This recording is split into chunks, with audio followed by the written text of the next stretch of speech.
लड़कियों की छेड़खानी करते हैं, दिन दोपहर घर पे चढ़ते हैं, अहीर लोग, यादव लोग। अच्छा। हमें रहने नहीं देते हैं। अच्छा, हाँ, तो तुम सब कहाँ जा रहे हो? गांव छोड़ के जा रहे हो? गाँव छोड़ के जा रहे हैं। मारते हैं, तोड़ते हैं, बेच। जब नहीं रहने देंगे तो क्या करेंगे? या जाना पड़ेगा हमें? गाँव छोड़ के यादव लोग रहने दे रहे हैं, हमें उखाड़ रहे हैं। चले चढ़ जा रहे ऊपर।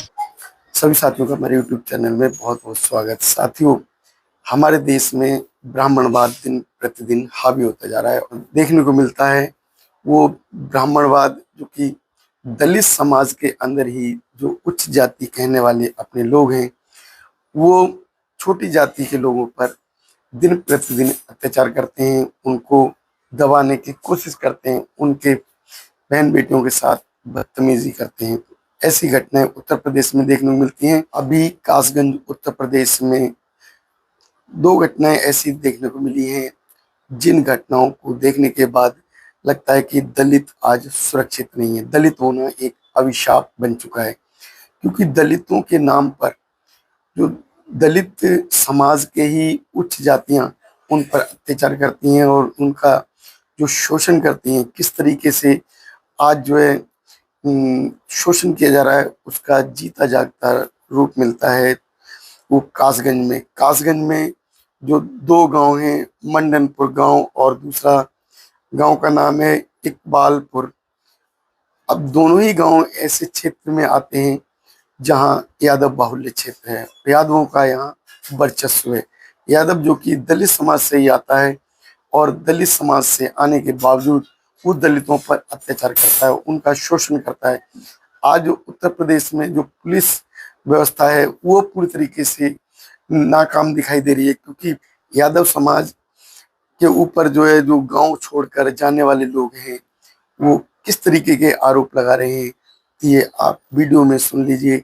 वीडियो के अंदर उन्होंने किस तरीके से बोला है और गांव के अंदर सभी दलित समाज के लोग उन जो गांव छोड़ के जा रहे हैं वो खुलकर कह रहे हैं कि उनके बहन बेटियों को छेड़ा जाता है। यादव समाज के लोग जो दलित समाज की बच्चियों के साथ छेड़छाड़ करते हैं और उनके ऊपर अत्याचार करते हैं, इसलिए वो गांव छोड़कर जा रहे हैं। अगर गांव छोड़कर जाने वाले लोग इसी तरीके से गांव से प्रस्थान करते रहेंगे तो पूरे देश के अंदर तो यही स्थिति बनी हुई है जो आज जो कासगंज के अंदर देखने को मिली। जगह जगह दलितों पर अत्याचार होते हैं, चाहे राजस्थान ले लो, चाहे बिहार ले लो, चाहे उत्तर प्रदेश ले लो। अगर जो दलित समाज है, हजारों सालों से प्रताड़ित किया जाने वाला समाज, आज आज़ादी के अगर 76 साल के बाद भी अगर सुरक्षित नहीं महसूस कर पा रहा है, तो उसको सुरक्षित करने के लिए जो वर्तमान सरकारें हैं वो नियम नहीं बना पा रही, तो जो दलित समाज के लोग कहाँ जाएं? दलित समाज के लोगों को अब मिलकर आवाज उठानी होगी। और दलित समाज के ऊपर अत्याचार होने का सबसे बड़ा कारण है कि दलित समाज के अंदर जो अनेकों पार्टियां बन गई और अपने अपनी पार्टियों में लोग बट गए, और पार्टियों में बटने के कारण जो दलित समाज है आज वो अत्याचार का शिकार हो रहा है।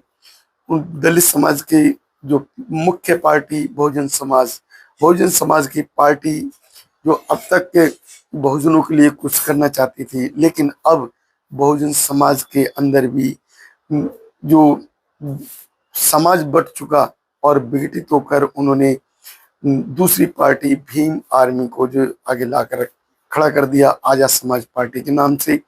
अब जो दलित समाज है, दलित समाज की मुख्य 2 पार्टियां जो कि बहुजन समाज पार्टी और आजाद समाज पार्टी, दोनों ही पार्टियां अपने अपने वर्चस्व को बनाने की कोशिश कर रही हैं। इस बीच में जो बहुजन समाज है वो दबाया जा रहा है, उसके साथ शोषण किया जा रहा है।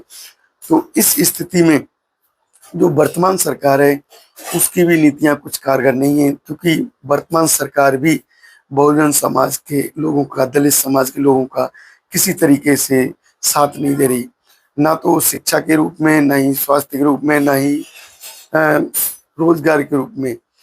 दलित समाज के लोगों को रोजगार के लिए दूसरे समाज के ऊपर निर्भर रहना पड़ता है। दलित समाज मजदूरी करने जाता है तो उच्च जाति के उन लोगों के पास जिनके पास खेती है, अब उस जगह उनका शोषण हो रहा है। तो अब दलित समाज के अंदर जो जो दूसरी जातियां हैं उनके प्रति जो नफरत की भावनाएं बढ़ती जा रही हैं। दलित समाज जो बढ़ रहा है उसका जो खामियाजा भोगना पड़ रहा है छोटी छोटी जातियों को। जो जातियां अपना जो वर्चस्व नहीं बना पा रही, जो जातियों का समाज में या सरकार में कोई वर्चस्व नहीं है, उन जातियों के खिलाफ कोई भी सरकार बोलने को तैयार नहीं होती। चाहे कांग्रेस ले लीजिए, चाहे बीजेपी लीजिए, चाहे समाजवादी पार्टी की बात करें तो अभी उत्तर प्रदेश में सबसे अधिक जो विरोध करने वाले लोग उस समाजवादी पार्टी के लोग आ जाते हैं। समाजवादी पार्टी कहें तो यादव समाज के लोग जो दलित समाज पर इस समय अत्याचार कर रहे हैं और दलित समाज के ऊपर अत्याचार होते हुए जो दलित पार्टियां हैं उनका किसी तरीके से साथ भी नहीं दे रही, उनको किसी तरीके से समर्थन भी नहीं मिल पा रहा है, जिस कारण वो पलायन करने के लिए मजबूर हो रहे हैं। दलित समाज के जो ऊपर जो अत्याचार हो रहे हैं पुलिस प्रशासन भी उसका कोई ध्यान नहीं दे रहा। जब ये मंडनपुर गांव के अंदर घटना हुई, जब पलायन करने वाले लोग पहले उनके साथ 7 तारीख से 9 तारीख के बीच घटना घटित हुई और उन्होंने एसपी को, डीएम को कंप्लेंट की, लेकिन उनकी कोई भी सुनवाई नहीं की गई। जब सुनवाई नहीं हुई तो उन्होंने आज़ादी के दिन यानी कि 15 अगस्त को उन्होंने पलायन करने का निश्चय किया और पलायन करते हुए उन्होंने उस अपने क्षेत्र को छोड़ने का जो निर्णय लिया, इससे समाज के अंदर और शासन प्रशासन के अंदर हड़कंप मचा, क्योंकि पलायन केवल करने का वही मन बनाता है जिसकी जो शोषण की क्षमता खत्म हो चुकी होती है। वह अपने समाज को, अपने परिवार को छोड़कर तभी जाता है जब उसको न्याय की जो उसकी सोच, जो न्याय मिलना चाहिए, उसकी उम्मीदें खत्म हो जाती हैं। उसकी सरकार के प्रति निराशा जब दिखाई देती है तो पलायन करने के लिए मजबूर हो जाता है।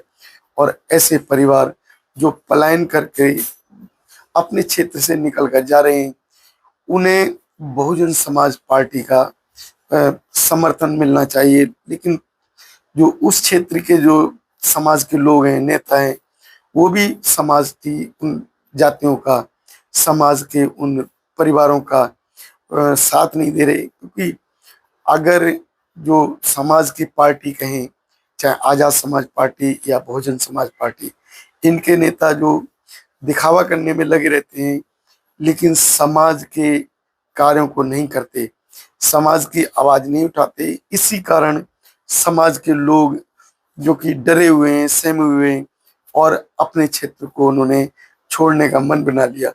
किस तरीके से जो समाज आज सहमा हुआ है और बुलडोजर की सरकार, क्योंकि जगह जगह बुलडोजर की बात करती है, ऐसी जातियों का, ऐसे परिवारों की मदद के लिए क्यों नहीं आती? उनके साथ अत्याचार होते हैं, उनकी रिपोर्ट भी नहीं लिखी जाती। तो अभी सरकार जो है, जो मनवादी सरकार है और वो शोषण करते हुए दूसरी जातियों का साथ देती है, उनके खिलाफ कंप्लेंट भी नहीं लिखती। तो ऐसी स्थिति में इन जाति के लोगों को क्या करना चाहिए?